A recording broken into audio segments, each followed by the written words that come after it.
Great. So we are already quite a bunch. Again, good afternoon, good morning, everybody, wherever you are. Welcome to this webinar, one of the series of webinars that Skarn is organizing monthly. This one specifically on water use in mining by Skarn Water. And we titled it The Risk of Blue Washing in Mining, Hidden Liabilities of Water Use Disclosure. The webinar is being recorded, and for those attendant and registered, a recording link will be made available.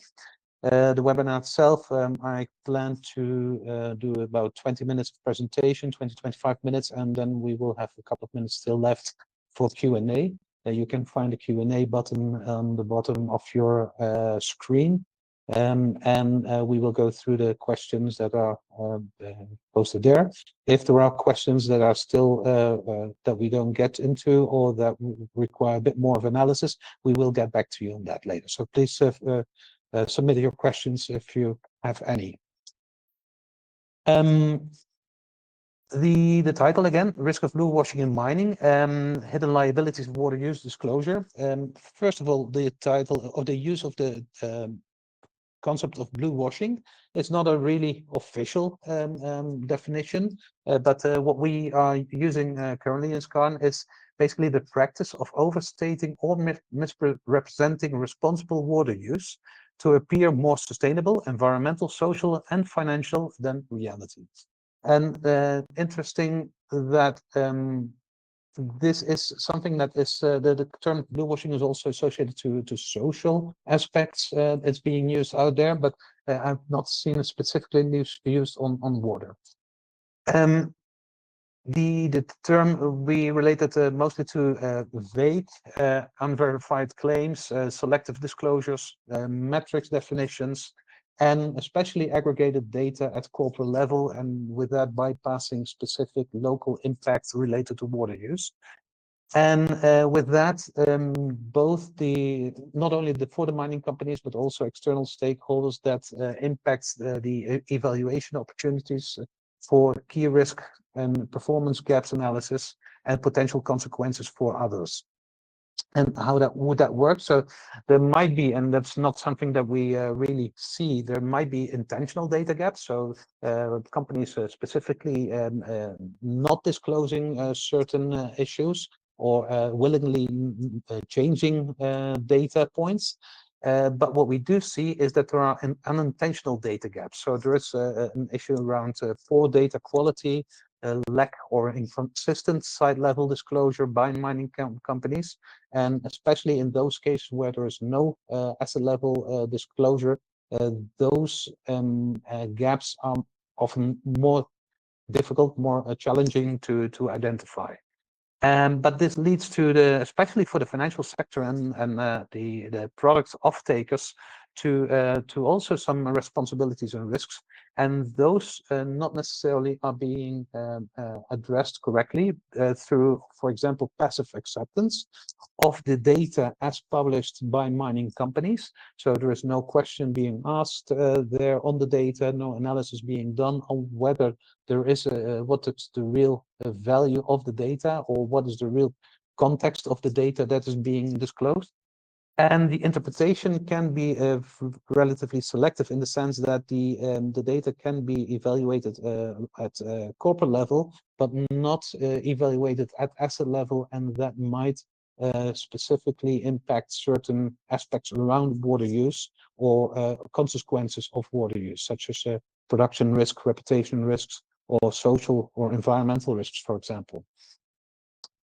And the impacts of the blue washing as itself, what we see that this can lead to mispriced risk assessments by third parties, vulnerabilities that are not disclosed related to the operations that are requiring water to function. What we also see, and especially in other sectors, this has started litigation risk. So in oil and gas, there are several NGOs that have been working on judicial cases in keeping companies to the data that are being disclosed and to the promises that are being made. There is a reputational risk, not only for the mining companies themselves, but also for the whole finance and supply chain that goes in that ecosystem. Supply chain disruption, especially when it comes to production at risk due to water use exposure. Delayed mitigation measures. That is an indirect risk, I would say. This relates to a non-visualization or a late visualization of potential risks, basically because the real water use metrics are not at hand by the right people to evaluate. And another one that's coming up, there is an upcoming loss of trust in sustainability-linked financial products, especially in the case where sustainability bonds, sustainability loans, or sustainable financing is linked to water-related metrics. When it comes to gaps in the availability of water data management and disclosure, and these are typically unintentional drivers for for bluewashing to happen, is that the ownership of the water use data typically lies with the mining operations at asset level. And these data points are being fed to the mining companies, and they use them for specific disclosures for their benefits, for their regulation, for their required regulated disclosure. But these data then also feed into the finance sector and in to the commodity off-takers, and they use those data for other tasks, for example, portfolio risks and materiality assessments, and supply chain due diligence and ESG screening. And there is a lot of new regulations coming up on that in different jurisdictions. So there are the sectors, the whole supply chain, and is now also dependent directly on the water data made available by the mining companies and being correctly interpreted from the mining operations. And this is where we come into an issue that not all of the available data relate specifically to the relevant local water data that is being used. For example, we see that site-level water data is not monitored or reported in a standardized or consistent use of definitions within a single mining company. So operation in one country might use different definitions for specific metrics than an operation in another country. There is also very often an unclear or missing boundary definition. So is the water use, is that being reported and relates only to the specific operational water use, or does it also include non-direct water use, for example, diverted water or water that is being shared with direct stakeholders, or even for camp water or wastewater that is being reused back in the operations. That not necessarily is clear whether that's included or not. Within the mining companies as well, there are reporting silos. So different teams use different types of kinds of frameworks with often conflicting aggregation rules. So not all the water that you can that is reported as water use can be considered as water withdrawal, for example, and that sometimes happens. In the disclosures themselves, in the reporting, sustainability reports, very often mining companies claim to disclose according to multiple standards. We see, for example, combinations of GRI with ICMM or GRI with SASB. And some of the metric definitions are really different between them. So typically you cannot have the same value for a withdrawal volume, for example, depending whether you're reporting according to SASB or to GRI. Also, what we are now seeing is that every time there are more companies that are setting targets, so future water use targets, metrics, and not always those targets are clearly defined, and they are very often set up as relative indicators. So a reduction of a certain percentage in water consumption intensity, for example. But what does that mean if your changing the production size in time, or you're changing your portfolio, or where in what operation are you going to increase your production, and in another one, for example, in a wetter region or dry region, you're not. So that has a different impact on corporate level than it would have at local level. And an important one that we're also seeing is that the objectives, especially for the financial sector and the commodity off-takers, they have different objectives to be evaluated from the available water data, and that also can lead to a misalignment of the understanding of the metrics. Based on Skarn's water data sets, so this is just over 600 mining operations globally. We have seen a trend from 2018 to 2023, so these are historic data, where effectively, and this is not a surprise, from 2018 to 2023, we see an increase in the level of asset reporting on water use. And you can see that with this is indicated with the color schemes or the letters A to E, where A is a full asset level data set as reported, compliant with the reporting guideline as mentioned. And that goes to in the case of B, that's there is some data level water use, but not necessarily a complete water balance that can be made out of that. In 2018, that was a key year in this, that because of that was the year that the new GRI and SASB standards were launched, and also the ICMM, the first version on the water reporting guidelines, was just launched in 2017. And from there, we've seen a growth in the reporting, the relative reporting. But there's still a big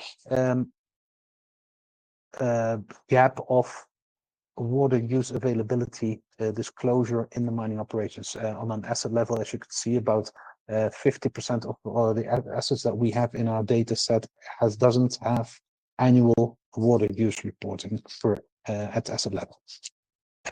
If we split it out into operations reporting, of those that are ICMM members versus non-ICMM members, we see an improvement there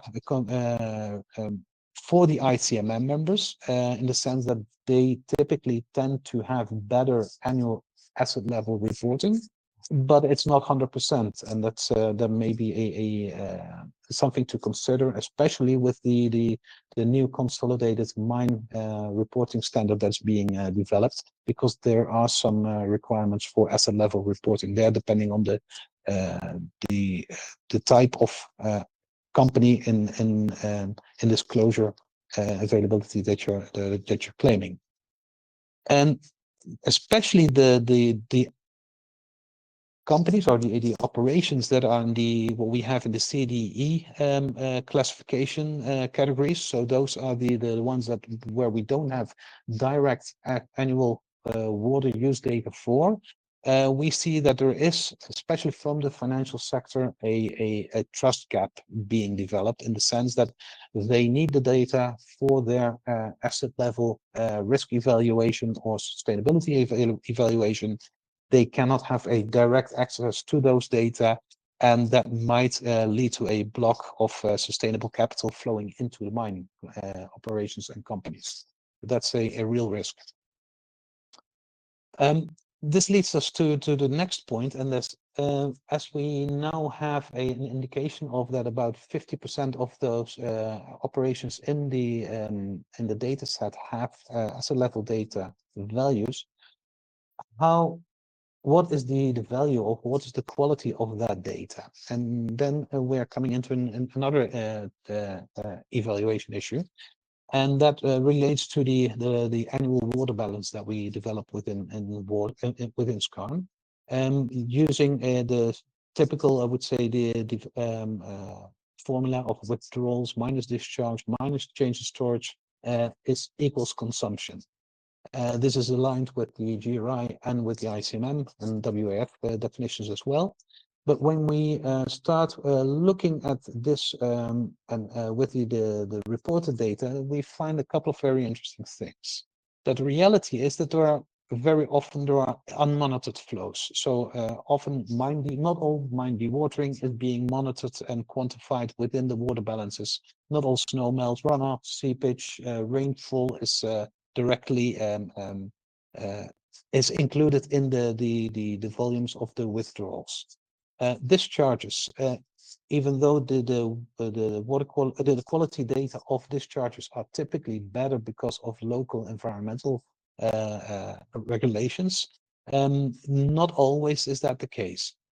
In the case of consumption, that includes evaporation and water retentions, that is very difficult to measure accurately directly. So that's often either reported from a model or from as a result from the formula that I put there on the left.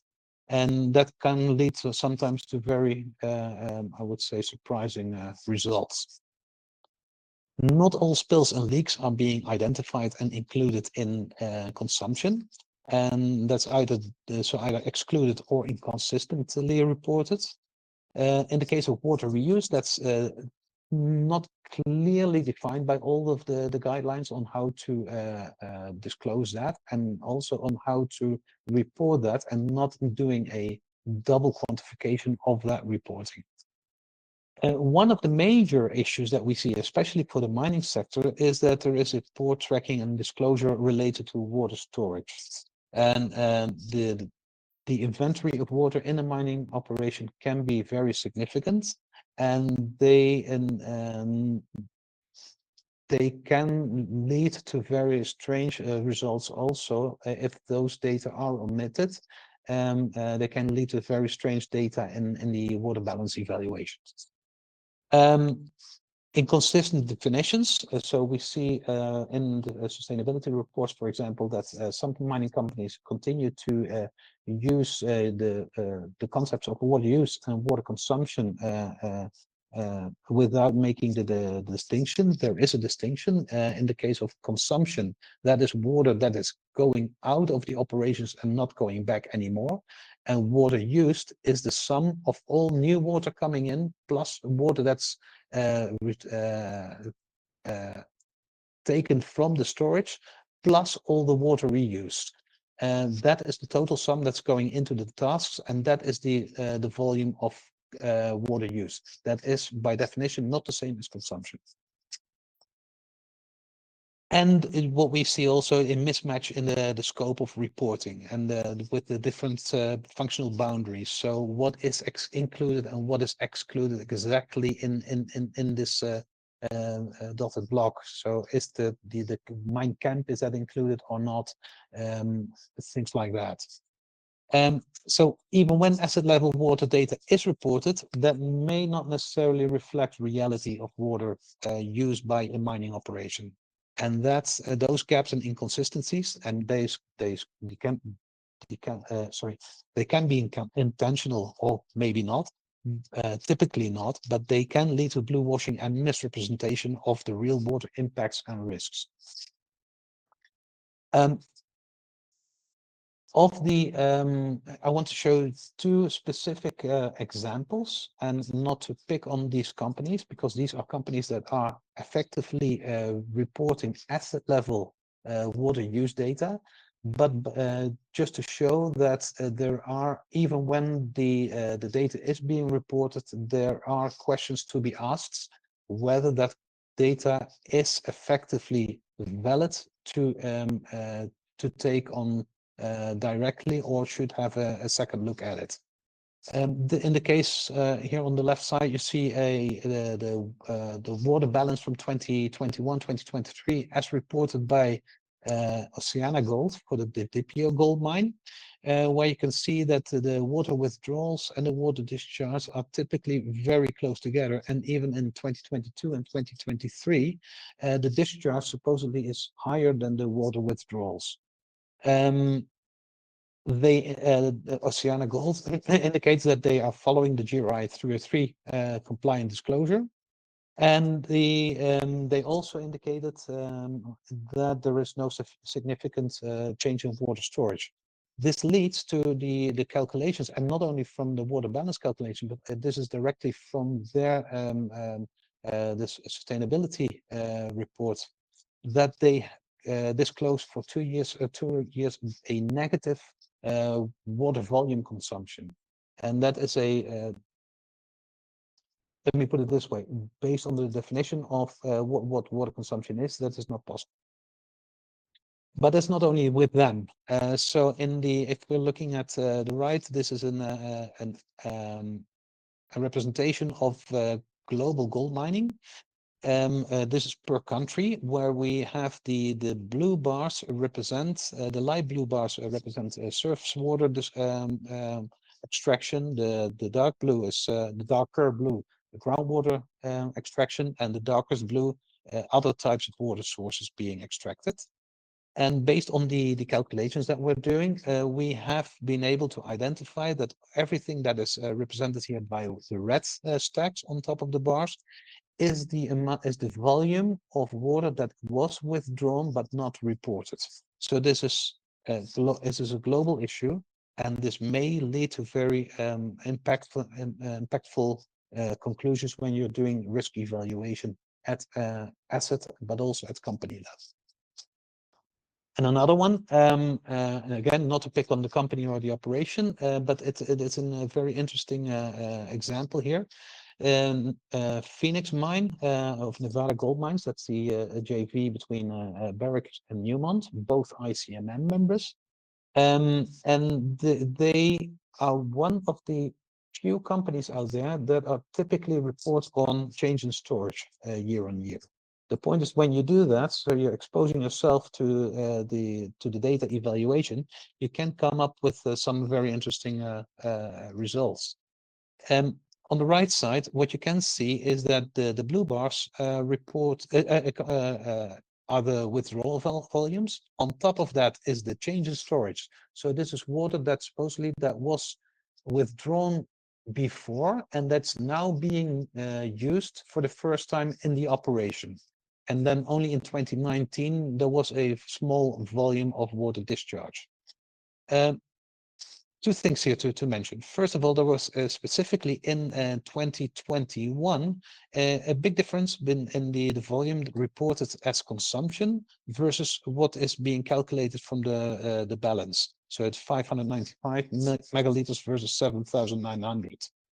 But even more important, I would say, is that over the years from 2019 to 2023, this operation has reported consistently a negative change in storage. That should be seen as that every year this volume was extracted from a store, a water water inventory being fed into the operation. If you sum this up, that would mean that in 2019, it was at least this operation should have 29 million cubic meters of water stored. If you look at a Sentinel satellite image of June 2019, you see that this is the tailings dam of that operation. This full tailings dam would have been would be storing a 9-meter deep volume of water to meet this quantification. And I assume that they, apart from what you can see here, they didn't have that storage on site. So these are that can have very important implications on the real values associated to what the water intensity or water consumption intensity or water withdrawal consumption or water withdrawal intensity was in reality for the specific mine site. My takeaways for this, so the unintentional blue washing undermines water use transparency in mining. There is a significant data gap, and that can distort water risks analysis, especially for the financial stakeholders and off-takers. Poor water accounting and disclosure may lead in the future to financial risk and liabilities. If we look at what's happening in other sectors. Then better data quality and standardized asset level reporting are critical to improve the level of trust of the other financial and the offtake sectors for in the mining industry. And the evaluation of year-on-year water use data can reveal disclosure inconsistencies, as I just shown.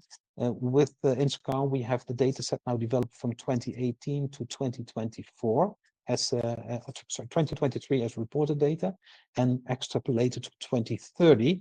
So it means that we effectively can do this asset level evaluation. With that, I've finishing my presentation. I'm open for questions. Let's see, we have a couple of them.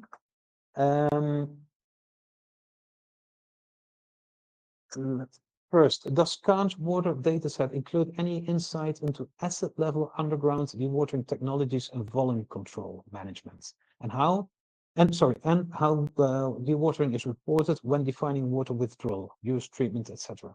A couple of questions in that one.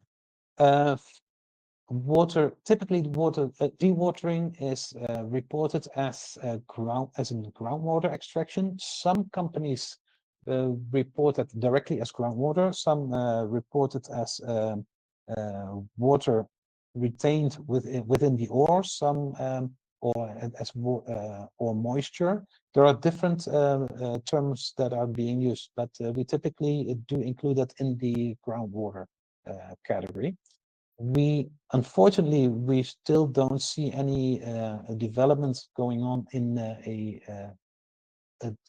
water quality reporting requirements. So unfortunately, we don't have that data specifically as a level available. We do have some information on water quality and treatment systems, but it's not really sufficient right now to do a benchmark analysis on that. Another question. The cases of legal challenges to greenwashing I've seen were related to narratives rather than data, i.e. the spin companies put on what they're doing. Do you know of any serious attempts to blue wash through data manipulation? I think I mentioned that in the beginning of my presentation. I assume that what I refer to as blue washing, most of that is unintentional.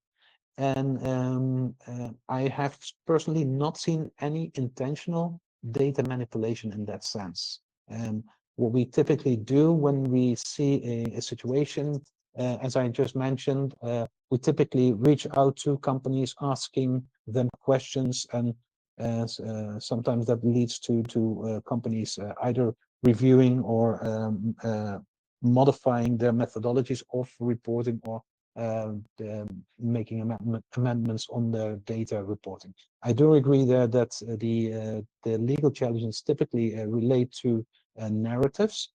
However, I have seen in other areas that just by claiming that you will get to a certain level of your targets that you set for the future as a quantified target, and you're not in time, you're not on a pathway to get to that level.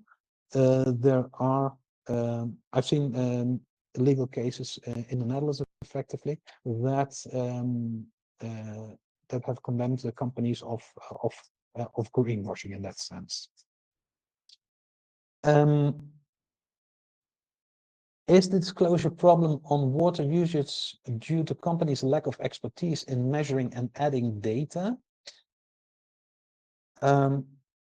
No, I don't think that's the issue. I think the major challenge for the mining companies is that these data, the aggregate data for corporate disclosures are being managed at headquarters, whereas the data generation is being done at asset level, and there is not necessarily an alignment exercise on understanding whether the asset level data definitions are aligned with the way the company at corporate level has to disclose. So I think that is the main issue there.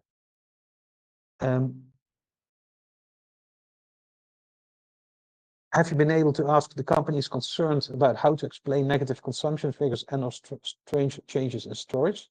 Again, this is I've shown here two examples, and effectively we typically reach out to companies. I cannot not necessarily can give an indication there on how the companies reports respond to that. Why did I call it bluewashing instead of water data inconsistency?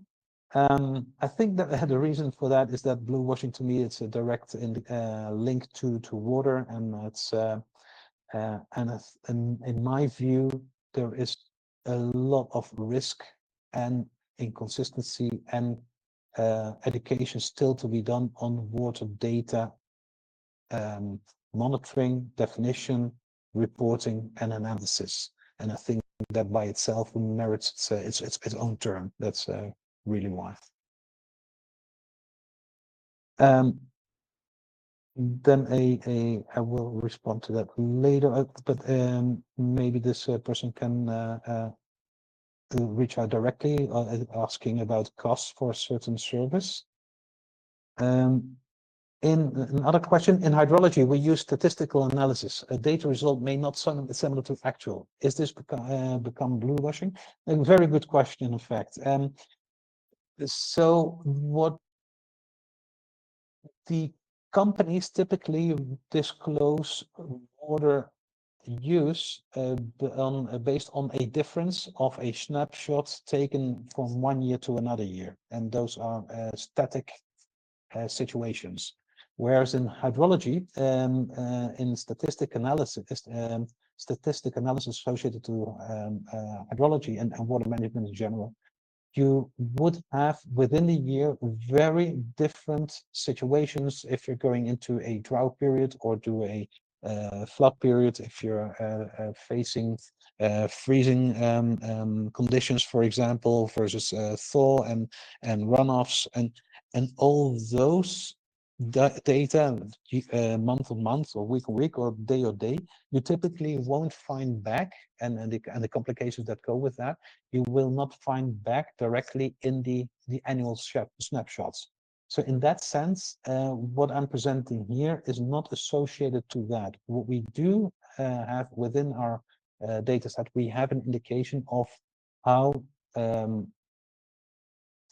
precipitation, for example, or precipitation exposure, both on drought and flood, may affect the extreme events that may occur on the site, and that is a statistical analysis.